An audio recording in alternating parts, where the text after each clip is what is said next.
Hello and welcome to the SME TV channel. I'm your host, Angela Vithulkas, and this is the News and Views show.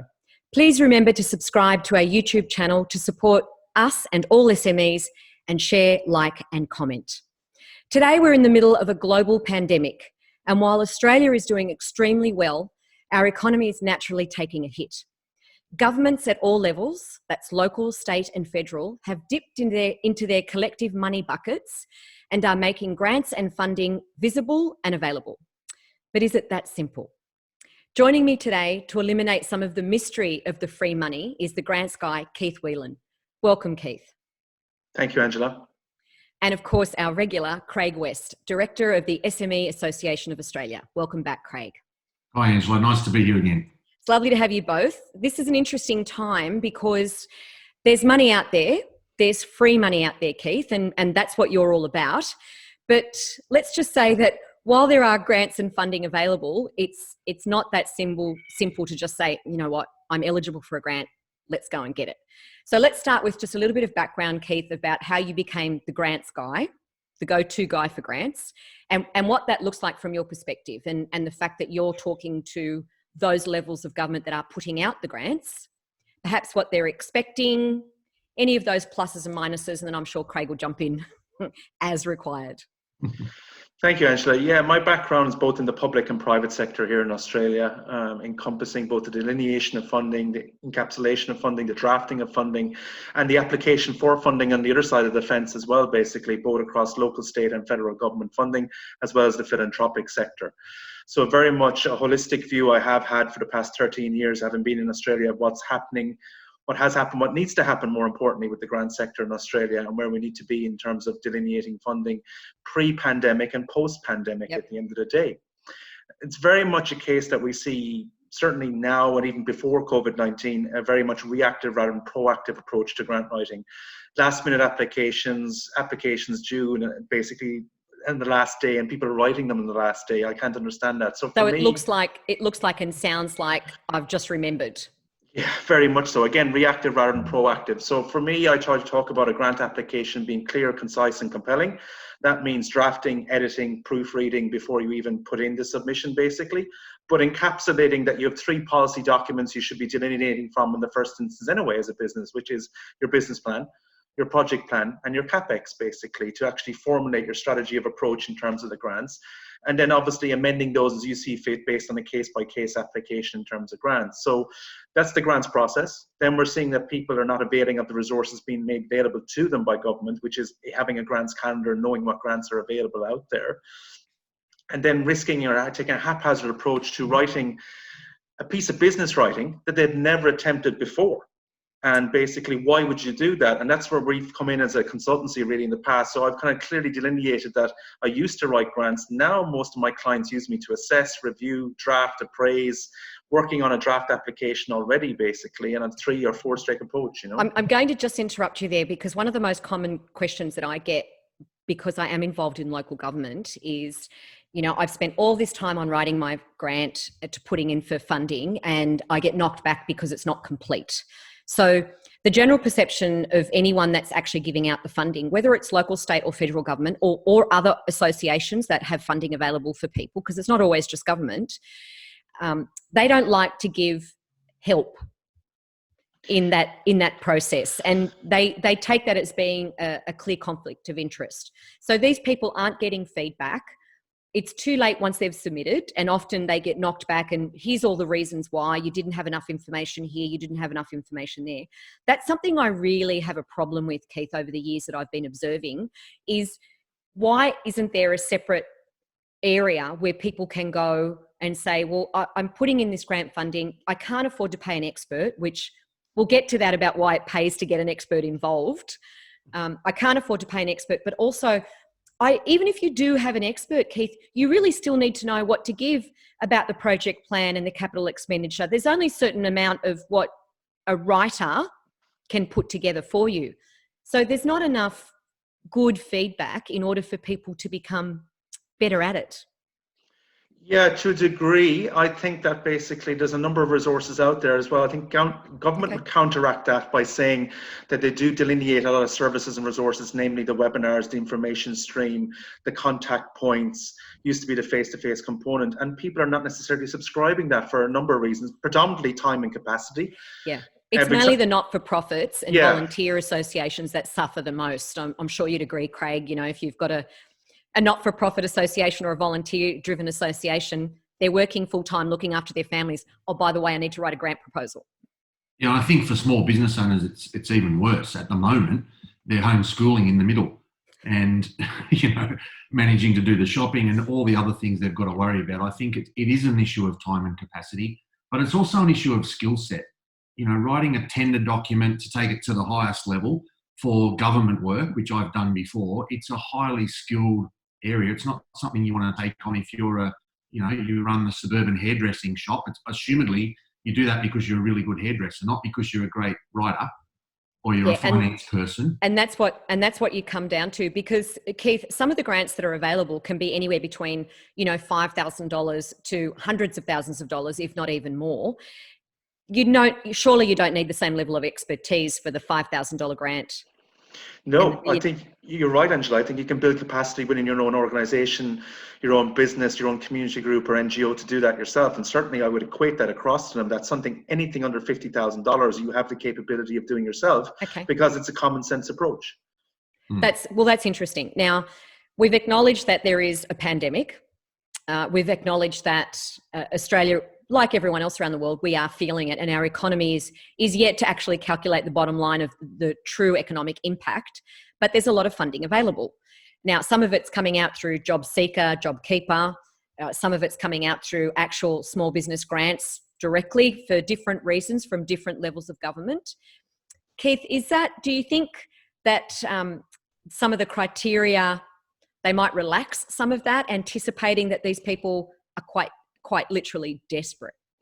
They will in terms of COVID-19, because COVID-19 is a standalone stimulus package. It's a bit different to the normal business grants that go through an evaluation process per se, basically. This is direct application. So submit, we're seeing it being expedited quite quickly, a week to 10 days at New South Wales and Victorian government level as a case in point. So that's never happened. Yeah, exactly, right? It's normally weeks or months as a turnaround time, basically. Correct. So this is completely different. We don't want people to fall into the illusion that this is how the grants process is going to continue post-COVID-19. It's going to be a competitive process. So this is great. You can apply for the funding, and I advocate you apply for these packages that are available to SMEs without doubt. But you need to become grant ready post-COVID-19 and tender ready post-COVID-19, which is processes, procedures, policies, people that are going to help you build the best possible narrative, aka business storytelling, in terms of your application. Craig, I just want to highlight that the SME Association, who are the patrons of the SME TV and podcast channel, and that you're a director of, we also, as an association, have had a grants program, what we call a matching grants program, Keith, and we've been astonished by the uptake. Absolutely. It's been a really good part. Yeah, and look, I think it's a combination of things. I think small business people need help, both financially, but interestingly, all of our grants are around a particular area that we knew business owners needed help with. So there's a digital marketing grant, there's a video marketing grant, there's a grant to get an employee share plan. They're things that business owners are always looking for. So we were, quite surprised by the uptake and the interest in those grants, and also quite pleased to see the different range of businesses that have been applying, from very small one-man bands in country New South Wales to quite substantial businesses with 20, 30, 40, 50 staff in the city. But I think what it does show is people need help. Business owners particularly need help. And interestingly at the moment, and I'm going to give a big rap to the New South Wales government, which, as you know, Angela, I'm very happy to bash government around when they do the wrong thing. You'll have to take a number, retail store. Stand in line behind me, but yes. Absolutely, I always do. My wife has a retail store. She applied for a government grant. The grant was approved and funded within 5 days. Yep. Now, her store's closed completely, so there's no trading going on at all. But it's a really good example, and I actually completed the grant form online for her to do that. It was simple, quick, easy. The software worked perfectly first go. It got lodged, it got approved instantly. I got an instant approval, and the money was in her bank account 4 or 5 days later. That's fantastic. The ATO has been responding in similar fashion for some applications, including the drawdown of super, and that's been very seamless. If you already have the footprint of a MyGov ID, which now we're all going to need for everything anyway. Yeah. But Keith, let's look at the normal grants world. And there's all sorts of grants, normally available grants and funding. There's matching grants, which we've just mentioned. There's ones that are singled out for different industries, arts, it might be retail, it might be online businesses addressing different things. There might be manufacturing grants. There really is something across the board for everybody. And then, as you said, there's a calendar of grants. Now, the big associations, the not-for-profits, but the bigger ones that employ people full-time, even if it is only a very small team, they're used to that. They're used to the calendar round. They know that they have to work really hard on a grants proposal this year to fund the next 3 years of what they do. So they're quite used to that. But in the normal scheme of things, are there regular small grants that SMEs can apply for on a regular basis to be aware of, that they can plan as part of their business plan to say, well, I need to pivot in, putting e-commerce as part of my site. And I don't know if that's a possibility with some grants. I know that it is for some particular government levels, because you're expanding your field. But if SMEs could sit down and say, well, here's my fantasy list on what I'd like to improve in my business, this year or next year. And one of that could be e-commerce online. How do they go about finding grants that match their fantasy list for their business plan? Is there a way of doing it besides Google, which isn't going to be accurate? Well, I go back to government again. So starting from the top down, you got business.gov.au, obviously, and then you go into New South Wales level, basically the Department of Innovation, innovation.nsw.gov.au, the Department of Industry, Planning and the Environment at New South Wales level. There are great resources that are there for you at the end of the day. Grant Connect is another one at federal level, which is fantastic for business as well. And then obviously your respective LGA. Your new best friend to your councils. Your new best friend is your economic development manager, okay? Because they're the ones that are going to syndicate and advocate what funding is coming out, like we saw with City of Sydney 2 weeks ago with the stimulus package they've announced, and the different subject matter and areas they're covering off as well, and all tiers of business that they're covering off on as well, and diversity then into the arts sector as well. So it's it's prevalent, it's always going to be there. Yeah, I'll take 1/10 of the kudos for the City of Sydney grants, given that I voted that in and suggested it. So I'm one of 10. And thank you. 1 of 10. No, it was absolutely important and vital. The city stepped up. There was $75 million on the table. It was available for 15 minutes and it went. Yes, exactly. So this is always there. It's been knowledgeable. So you need to check the grants section, which most local government authorities have on their website, whether that be community grants, economic development grants, environmental grants, tourism activation grants, SME Correct. grants. The categories are different. The categories are different. So I always say you deal with a grant on a case-by-case scenario. It's not a copy and paste scenario. Okay. No. So you need to look at that. So Craig, as part of your work with the association and in your business of Succession Plus, you're talking and mentoring lots of business owners, not only as an exit strategy for their business, but also how they might improve and grow. Don't you think that this is it's about time that the SME sat down and went, there is some funding available all the time, not just in the pandemic. We need to make this part of our business plan and factor that into the time that they might need to work on their business as opposed to just in their business. I mean, we've been saying for decades that business owners need to step up and educate themselves better and widen their horizons. But this is about money. We should get serious now. And if you think about it, really, I mean, most business owners spend hours and hours and hours trying to make a sale. It might be a $1,000 sale, or it might be a really good $10,000 sale. Yep. We're talking about grants here that can be $10,000, $50,000, $100,000. That's right. And Keith focused on that. Keith has mentioned that anything up to 50 is probably you might not need to have a degree in rocket science to pull it off. To do it. But it should be now part of our new business plan, because it's not just for the $1 billion companies or the $1 million companies.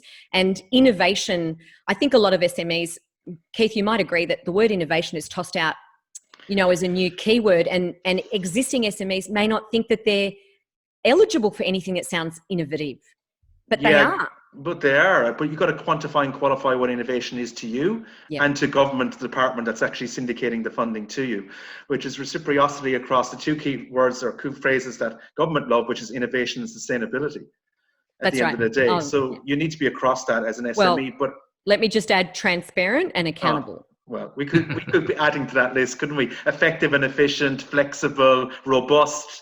We could keep on going. Key grants terminology, or grant speak, as we call it in the sector. Oh, I like that. But it's understanding that there is a place for you as an SME, without doubt. And it's huge now, more than ever before in this economy, and very prevalent and very needy coming out of COVID-19, that SMEs are just as important as big business to us now, basically, in the multinational conglomerates. So we need to sustain that for SMEs themselves, which is, yes, these resources are available. How do we make the connect happen? And that's really what I do, is the connection point, going, advocating, it's there for you. This is how you do it. So I give them the roadmap of how to do it, where it is, and how to do it. Well, we need a roadmap. As a business owner, I had looked for grants for years and I couldn't find one that fit any of my categories. And then I started to try and make the category fit in my business. But that didn't work either, because I didn't spend enough time being innovative in thinking of, well, yeah, I do need a new website, but what am I going to get with a new website? What would I like to see? And, integrating a CRM and, really elevating the way that I manage data would have been something that would have saved me hours a week. And yet I didn't have the presence of thought to think, yes, that is innovative. Anything that will streamline and grow my business is innovative to me. Now I just have to convince someone else. Yeah, and quintessentially the issue really has come back to what was said already by Craig, is time and capacity. And because you're so busy running your business, I mean, every Australian I meet at the moment just tells me they're time poor. So basically now we have an opportunity. Well, now more so than ever, I think, but they're using that, I think, as, you need to look at consolidation now. COVID means consolidation for your business. It means what you're going to look like coming out the other side as a business, basically, and where you have a part to play in that, and convincing then of government to reciprocate that with funding at the end of the day. I talk about the 3 R's, that basically you need to do research, you need to create a relationship, and you need to report on how well you're doing in business. So create a profile for your SME before you even go ask for money. That you are a market leader, you are a leading entity in your service sector, basically, and you know how to sell yourself. Most of the clients, which is perfect for the retail sector when I deal with them in SMEs, I ask my clients all the time, do you know how to sell yourself? Because that's what you're doing in a grant application. It's a glorified sales pitch. Yep. It's a bit like writing a submission for an award. It's like writing a CV. You're selling yourself as the best possible candidate for the job. I have tried, I think for the last 2 years, to put a CV together, and every time I look at it, I'm like, nah. Because as a business owner, you just don't understand that. You've never had to sit through an interview and, tell me what your strengths and weaknesses are. Are you kidding me? You're kidding me? I haven't won the lotto. That's my weakness. So, Craig, you and I spend a lot of time talking to a lot of SMEs and hearing their pain points. How open do you think they're going to be to accepting help from a grants perspective? Yeah, that's a big challenge for business owners. One of the things we see a lot is business owners, particularly Australians and particularly males, which I can say because I am one, we have a very DIY attitude. Yes. We think, Aussies typically think, I can do that. That can't be that hard. I'll go and fix the car, or I'll go and repair the roof, or I'll go and do all How those. hard can it be? Yeah. That's okay. When you transcribe that into business, and a lot of these grants applications require, nicely written proposals. They require cash flows or project budgets or projections, which, a lot of people aren't accountants, so they can't do that. And I think that's a trap. I think the DIY approach can actually hurt you here. So, Keith, let's say that we've woken up one day and we've gone, there's grant money there available. I'm going to go get some. I need help. The grants guy. Can the grants guy help? Yeah, very much so. I mean, quintessentially what we do is we show them where the grant is, we show them how to get it, and then we show them how to evaluate it, acquit it, and audit it. Because at all levels? At all levels. Right. So even the smaller grants? Yeah, very much so. Okay. I mean, I'm doing a lot of work. But how is that worthwhile for you? Because I work obviously on an hourly rate, a project rate, or a retainer rate. Right. And also I quantify my success rate up front, obviously, to my clients. So it's the first question they should be asking me, my success rate, obviously. And I'm happy to delineate that to them and show them case studies of what I've done of my previous work and who I've done, and give them testimonials and letters of reference. I didn't write that down in my list of questions. I forgot to ask, well, what's your success rate? But at the moment we're tracking at 71%. Wow. So I'm it's quite better happy. than my 0. That's pretty good. That is pretty good, because you'd have an idea. So and this is the first time that I've spoken to you, the first time that I've met you. I'm going to assume that the other 29% that is part of your failure is just that's the panel of decisions of government for whatever reason. It doesn't often make sense. Correct, Angela. It's a good point to make, that it's not perceived. It's not failure. It's perceived failure. Not everyone can get the financing, so it doesn't mean you did a haphazard application. Yeah, it's just I can't give the funding to everyone. Basically, as a funding body, so you may have done a very great quality application, but basically I just can't give it out to everyone. So that doesn't mean perceived failure. It comes back to a point you made earlier on about, well, and I advocate this quite strongly as well, I think to issues of probity, there's a great reluctance at local, state and federal government to come back and actually give acknowledgement or feedback, and to go, this is perceivably where you let yourself down, and this is room for improvement for next year. Now, philanthropy, as in the Trust and Foundation Australia, have no problem telling you that, because they want to establish a relationship with you moving forward. I'd love government to feel the same way. Government feel different, and I think there's a bit of mediation and mitigation that can happen there around that. It's and speaking from a local government perspective, it's the perception of conflict that stands up, and it shouldn't be that, because government goes to the other extreme, Keith. They say, well, if it falls to one person to give the feedback or the positives or the negatives or grant the funding, then everybody's going to go to that person and suck up to them, try and bribe them or something like that. And of course, I'm horrified to think about that. But what I think there should be is people should be able to say, why did I not get the funding? Was everything else up to scratch? How can I learn from this? That's really important, because they might apply somewhere else. Very much so. And you also want them to have the best quality application next time they apply to that said funding round at local government as well. So I think there needs to be some leverage point there moving forward about understanding that. At the same time, when I worked in local government, I had people coming in with the mindset that I pay my rate, so you give me a grant in return. I deserve it. I deserve it. And I'm like, no, it doesn't work like that. Here's my application. It's got the word application, and that's all you need to know. Exactly. We get that too. Keith, there's an interesting word that you brought up that many people might not think of, and that's acquitting a grant. In the government world, and I'm assuming in the philanthropy world as well, acquitting a grant is just as important. Oh, very much so. You won't get it again if you Correct. haven't acquitted well.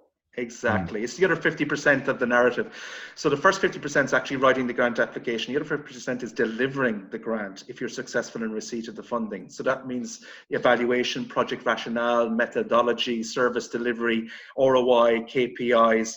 So again, people's eyes glaze over when I start talking to them about this, basically, because they're like, oh, I don't have to do all that now as well, do I, after writing the grant application? Yes, you do, because you want to sustain a relationship with this funding body for other grant opportunities moving forward, particularly with government. Yes, you do. Yes, you do want to have a relationship, absolutely. Of course, because you want positives out of it. And if you acquit one grant well, you might then kick it up a notch and apply for a bigger grant. Correct. And that's what you should do. You should do the on-sell. As I said to my clients, if you get a grant from local government, advocate it when you actually go on to do state government applications, going, I've got runs on the board, I've been substantiated and validated by local government, tick the box, total quality management, due process, good to go, you can trust me with the money. Craig, we've run out of time. In fact, we've gone a little bit over time. So any last thoughts to add here?